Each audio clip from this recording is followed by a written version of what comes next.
Nouvelle session de l'information sur Speed Lane TV. Mesdames et messieurs, bonsoir et bienvenue dans ce journal. Au sommet, à l'occasion de la fête identitaire de Sarkwekwe, le comité d'organisation a organisé une conférence portant sur le thème « L'impact de l'engagement citoyen sur le développement local, voie nationale ». Cet événement a eu lieu le dimanche dernier. Le compte rendu dans cette édition. Dans de nombreuses cultures, sa voix cuisinée est souvent perçue comme un attribut essentiel d'une bonne épouse. Peut-on envisager un avenir avec une partenaire qui ne maîtrise pas l'art culinaire? Élément de réponse dans ce journal. Et puis, hors de nos frontières, en République démocratique du Congo, des pluies diluviennes se sont abattues sur Kinshasa, causant la mort d'une trentaine de personnes. Les détails dans un instant.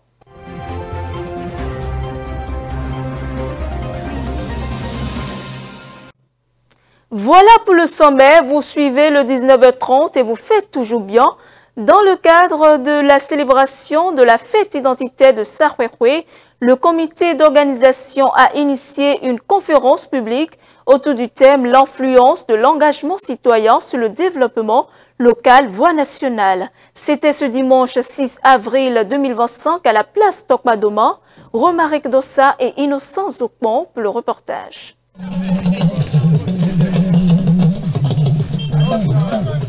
Voilà qui ouvre le bal des festivités entrant dans le cadre de la 66e édition de Sarkwekwe. Cette marche sportive a mobilisé tous les villages et quartiers de ville au lieu de ralliement Carrefour La Croix vers le bord du lac Atiémé.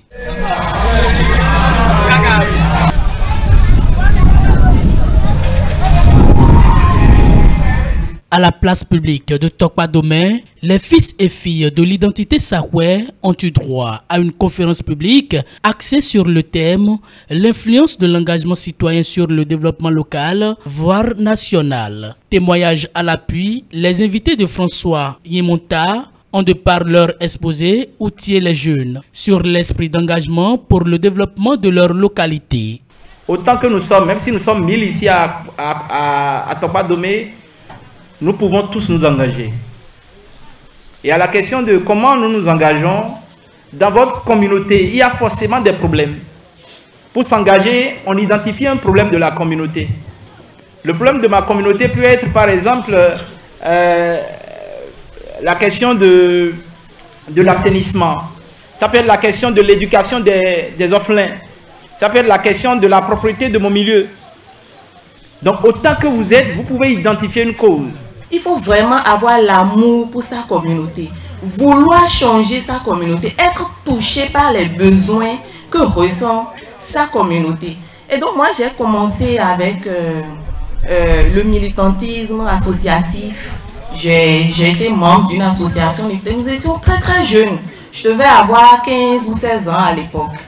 Et je participais aux réunions, j'étais membre du bureau, mais je n'avais pas conscience, c'était une passion pour moi, mais je n'avais pas conscience des enjeux de ce que je faisais. Et donc je peux dire que ça a contribué significativement, déjà dans ma communauté, parce que à force de faire certaines choses, de faire des œuvres et tout, je suis connue dans ma communauté, et ça a influencé en fait les décisions de ma communauté. Un débat accrocheur à tout point de vue et qui suscite l'adhésion de tous. Nous devons continuer à travailler. C'est vrai, les populations n'ont pas encore pris l'habitude. Nous sommes à nos débuts. Il faut continuer à organiser ces genres d'activités. Nous n'allons plus nous arrêter et attendre que ça soit pendant la fête. Nous allons continuer à vous solliciter, à venir animer ces genres de débats pour que les gens comprennent plus qu'est-ce qu'il faut faire pour devenir quelqu'un demain. La vie, c'est le réseautage. Quand tu n'appartiens pas à un réseau, tu ne réussis pas. Et là, c'est quelque chose que beaucoup ne comprennent pas. Je suis meilleur, mais quand tu es meilleur et tu dors chez toi, personne ne viendra te chercher. Appartiens à un réseau pour être recherché et demain, tu seras celui ou celle que tu souhaites être. Aujourd'hui, c'est un honneur pour commençait en général et puis en particulier Tokpa Domaine d'accueillir les activités marquant le début de cette fête identitaire. Au nom du maire empêché et au nom de toute la population de Pomancé et celle de Tokpa Domaine, nous vous souhaitons la bienvenue et bonne fête aux fils aux filles de Sakwe et que la fête soit vraiment belle. Cette conférence a pris fin sur une note de satisfaction générale. Un show musical a prolongé les festivités tard dans la soirée.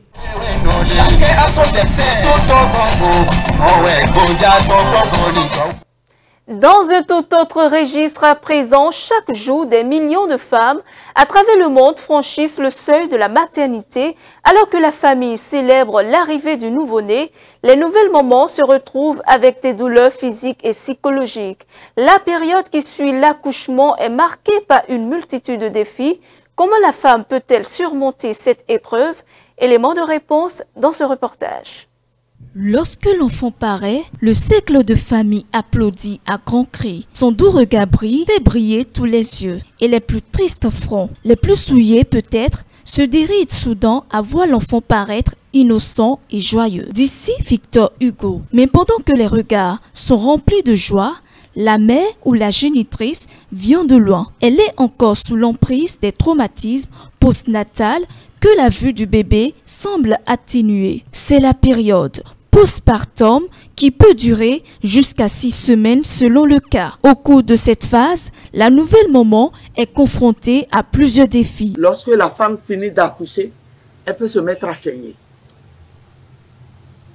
C'est par avoir une hémorragie du postpartum que l'on doit craindre le plus souvent.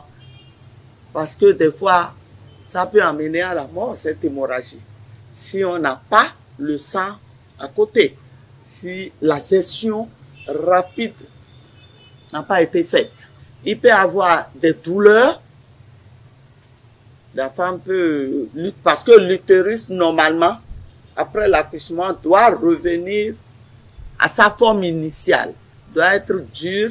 Et c'est pourquoi chaque fois, on tâte le ventre de la femme et ça fait très mal. Ça fait mal. Donc, il y a les douleurs, il y a le stress pour cette femme-là qui peut dire, mais le bébé est arrivé, est-ce que je pourrais bien garder mon bébé? Comment je vais faire? Tant de questions que la femme se pose. C'est-à-dire, il y a des défis psychologiques. La femme est confrontée à tout ça. Bien qu'elle a désiré son bébé et qu'elle a le bébé dans les bains, c'est un truc très difficile. Il y a des femmes qui perdent l'appétit même après avoir accouché. Il y a tous ces défis. Or, lorsque la femme, après l'accouchement, ne mange pas bien, elle ne pourra pas bien allaiter et son bébé. Donc, il y a ce défi de bien nourrir son enfant. C'était la tétée, vous savez, après l'accouchement, les seins aussi font mal. Ça veut dire, surtout quand c'est la première fois que la femme accouche, c'est difficile. Elle a peur d'allaiter son bébé parce que ça fait mal. Donc, elle est confrontée à tous ces défis-là.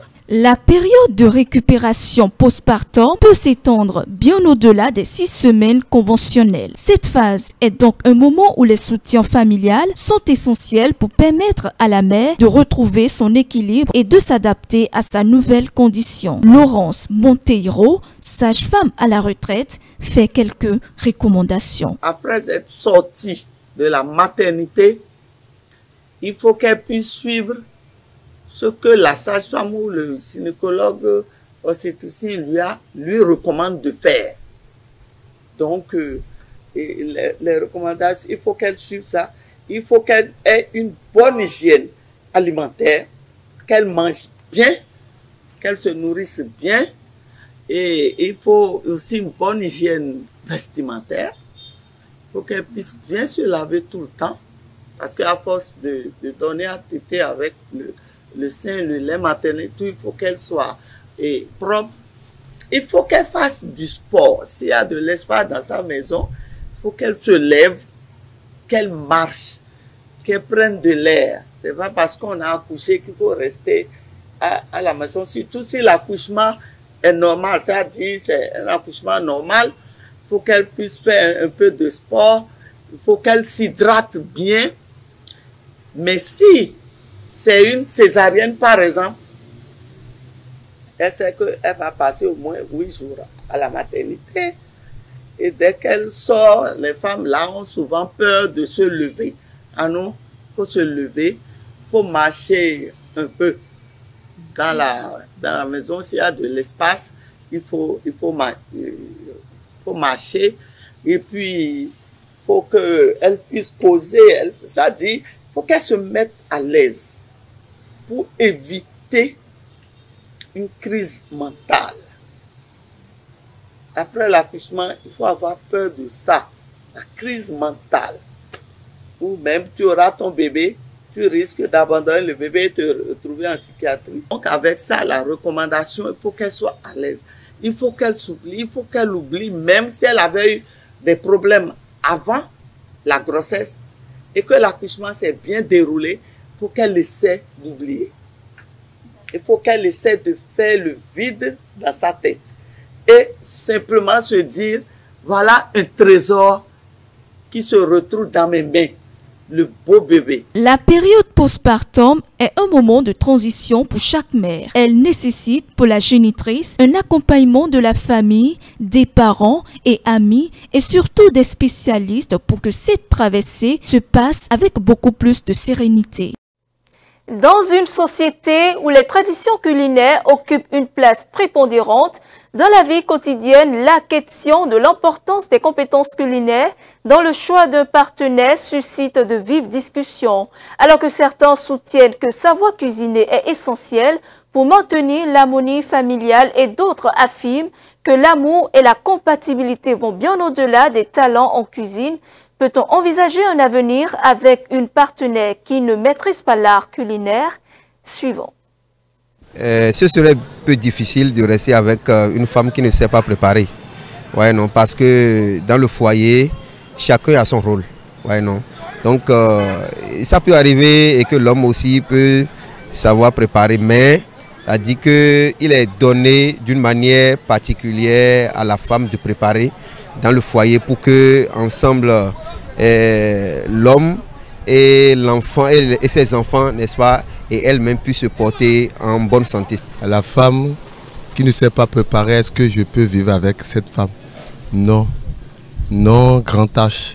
Non, dans grand N. Parce que la femme, sa première tâche plutôt, c'est de s'occuper de la maison. Primordialement, elle doit s'occuper du travail domestique et aussi comment s'occuper de son mari, de s'occuper de ses enfants. Non, c'est pas possible. Comment une femme ne peut pas savoir préparer? Une femme qui ne sait pas préparer ne peut pas rester dans un foyer. C'est impossible. La cuisine fait partie de la durée d'un couple en fait. Parce que une femme qui ne sait pas cuisiner, la famille ne serait pas bien contente de pouvoir être avec elle. Parce que quand il y a un événement, qu'on demande un événement de faire, qu'elle ne peut pas aller à la cuisine, ce n'est pas la peine. Parce qu'on est en Afrique. Non, jamais de la vie. Je ne peux jamais rester avec une femme qui ne sait pas préparer. Parce que d'abord, quand la famille sera là, ma maman, les membres de la famille, c'est elle qui va préparer. Donc si elle prépare la nourriture et puis elle la met au salon, quand la famille voudra manger ça sera de n'importe quoi. Ce n'est pas moi qui vais la chasser, c'est la famille qui va la chasser. Un homme peut bel et bien épouser une femme qui ne sait pas cuisiner. D'abord, de base, on dit en Afrique chez nous qu'il faut savoir gérer le ventre et le bas-ventre d'un homme. Mais on ne naît pas avec quelque chose. Et on dit, mais les communément, comme on le dit chez nous. Donc, si elle ne sait pas préparer, son mari peut l'apprendre. Une femme qui ne sait pas préparer ne veut pas rester dans un foyer. Car son mari ne veut pas revenir du boulot et rester affamé pour dormir. Ça peut arriver et que dans la journée, et que ce soit l'homme, la femme et les enfants, seraient peut-être occupés par les activités, n'est-ce pas, dans leurs différents boulots. Les enfants peuvent aller à l'école Mais le soir, d'une manière spéciale, la femme est appelée à prendre soin, à préparer une bonne nourriture pour que le foyer puisse être en bonne santé. De la femme sort des bonnes choses. Ça veut dire que manger aussi, c'est une chose capitale. Que la femme doit être en mesure et être vraiment docile pour ça. Parce que c'est ça qui gâte son foyer un peu solide. C'est-à-dire c'est ça qui garde son foyer solide. Ma tante ou bien ma grand-soeur vient, que ma femme n'est pas en mesure de pouvoir préparer qu'on peut manger, ce n'est pas la peine. Parce que je l'ai mal vu dans la famille. Donc c'est moi mon point de vue. Je ne vais pas prendre une femme qui ne peut pas savoir cuisiner en fait. Ça, c'est pas possible. C'est pas seulement ce qu'elle prépare qui fait le truc. Parce qu'il y a aujourd'hui des femmes qui ne sont pas préparées et puis elles se marient. Vous allez voir que c'est le début qui est difficile. Mais avec le temps, elle va commencer à s'habituer aux choses. Faut l'aider. C'est pas s'il faut laisser de côté toutes les femmes qui ne sont pas préparées, vraiment, je vois que ce serait une catastrophe. Il y a des couples dans lesquels la femme ne sait pas faire quelque chose et c'est le mari qui sait faire. Donc, comment on dit? Alors, vous voyez, aujourd'hui, il y a les réseaux sociaux. Sur TikTok, par exemple, il y a une TikTokeuse influenceuse qu'on appelle Konemia qui fait les tutos de cuisine, comment préparer ici, comment préparer ça. Mais déjà, avec ça, la femme aussi ne doit pas forcément attendre l'homme. En interactualité, la relation entre l'Algérie et le Mali était soumise à de fortes turbulences et elle est désormais en plein tumulte après la destruction d'un de ses drones au-dessus de la frontière commune par son voisin du Nord, Bamako, a convoqué ce dimanche l'ambassadeur algérien. Le Burkina Faso et le Niger ont fait de même, donnant à l'affaire une tournure régionale. L'Algérie a répliqué en rappelant ses ambassadeurs au Mali et au Niger. Le reportage. L'Algérie et le Mali traversent une grave crise diplomatique après la destruction le 1er avril d'un drone malien près de leur frontière commune. L'Algérie affirme qu'il s'agissait d'un drone armé ayant violé son espace aérien, tandis que le Mali soutient que l'appareil a été abattu sur son propre territoire, dénonçant un acte hostile et prémédité. En réaction, les deux pays ont fermé réciproquement leur espace aérien. Le Mali, soutenu par ses alliés du Niger et du Burkina Faso, accuse l'Algérie de soutenir le terrorisme sans fournir de preuves. Le Mali, le Niger et le Burkina Faso, réunis au sein de l'Alliance des États du Sahel, ont rappelé leurs ambassadeurs à Alger. L'Algérie a répliqué en rappelant les siens et en reportant l'arrivée de son nouvel ambassadeur au Burkina. Ce nouvel épisode survient dans un contexte déjà tendu. En janvier, la junte malienne avait mis fin à l'accord de paix d'Alger, signé en 2015, rompant l'un des derniers liens de coopération avec son voisin du Nord. Depuis leur rapprochement avec la Russie, les régimes militaires du Sahel multiplient les ruptures avec les anciens partenaires occidentaux et régionaux.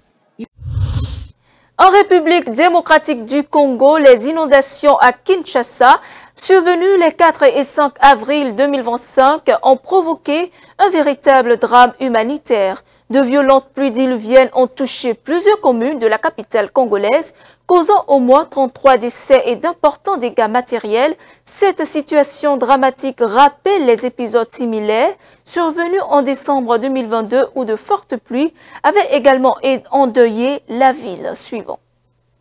Le dernier bilan des inondations qui ont frappé la capitale congolaise Kinshasa s'élève à 33 morts. Des centaines de familles piégées dans leurs maisons ont été évacuées par les autorités alors que les eaux ont coupé l'accès à la moitié de la ville, la route principale menant à l'aéroport, qui relie également Kinshasa au reste du Congo, ayant été endommagée par les inondations. C'est la première fois que je vois ce genre de catastrophe. J'emprunte cette route pour faire mon commerce de bananes et de gombo au pont de Gabi et de Gambela. Des pluies diluviennes ont commencé à tomber dans la nuit de vendredi à samedi, provoquant le débordement de la rivière Njili et la submersion de centaines de bâtiments. La province voisine du Congo central a également été touchée. Bien que la situation se soit améliorée lundi matin, certaines voies d'accès sont restées bloquées et la circulation des véhicules a été limitée. C'est la première fois que ce genre de choses arrive ici au Congo. Je suis né, j'ai grandi et j'ai eu mes enfants ici. Je n'ai jamais rencontré ce genre de situation. Les chefs traditionnels sont à l'origine de cette situation. Le pays ne fonctionne pas. Alors que le président Félix Tshisekedi rendait visite aux sinistrés au stade Tata Raphaël, transformé en centre d'hébergement d'urgence, de nombreux habitants lui ont reproché de ne pas avoir réagi assez rapidement à la catastrophe, demandant des comptes quant au projet de travaux sur la voirie. Les inondations ont entravé l'accès à l'eau potable d'au moins 16 communes.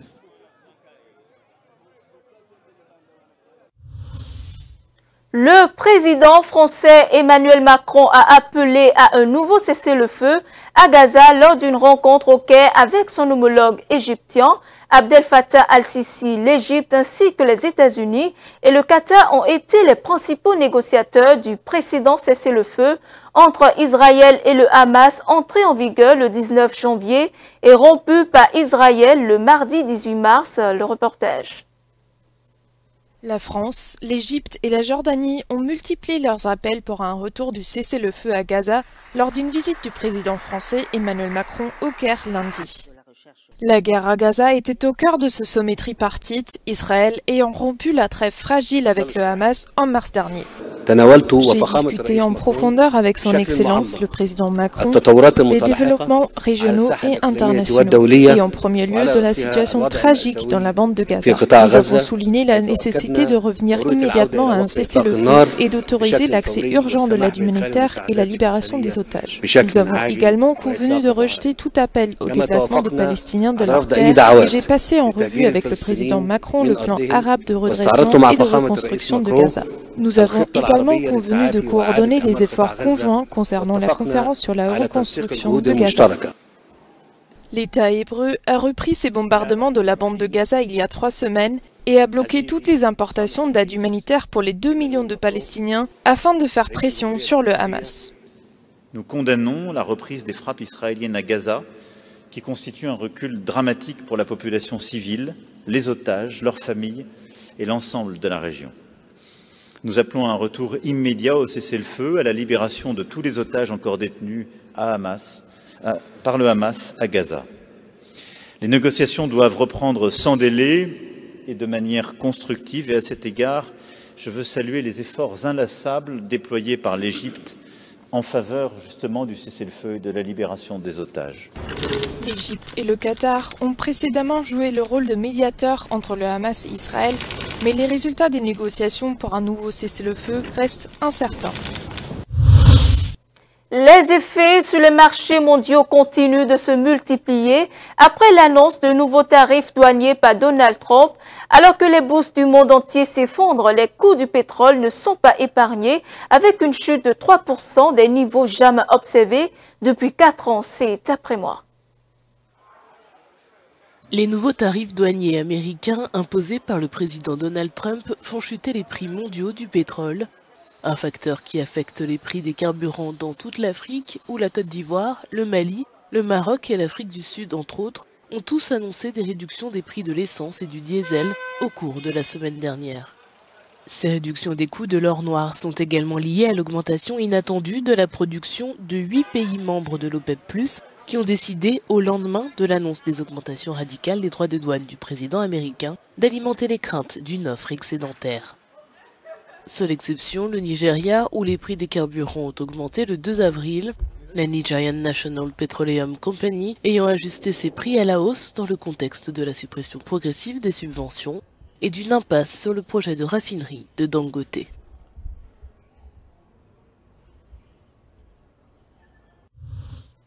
Nous voici à la fin de cette édition. Merci pour votre fidélité. Suivez-nous en continu sur speedlinetv.bj/live et sur nos différents canaux digitaux Facebook et YouTube.